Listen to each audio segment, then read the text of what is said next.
Onorevole, parliamo di questo rimpasto, lei diciamo, si è fatto il suo nome per la probabile candidatura appunto a futuro assessore della regione, ma a quanto pare insomma, Musumeci al momento avrebbe detto ni.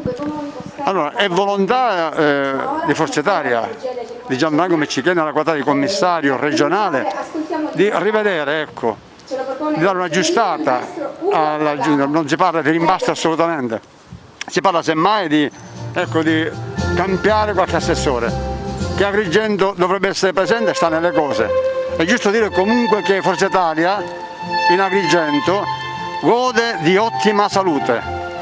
Ha conseguito risultati in queste ultime competizioni, per non parlare di quelle precedenti, risultati ottimi, soddisfacenti.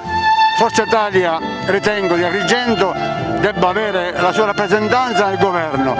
Ovviamente il tutto dipende poi dalla decisione regionale sia da parte di Miccichè sia da parte di Musumeci.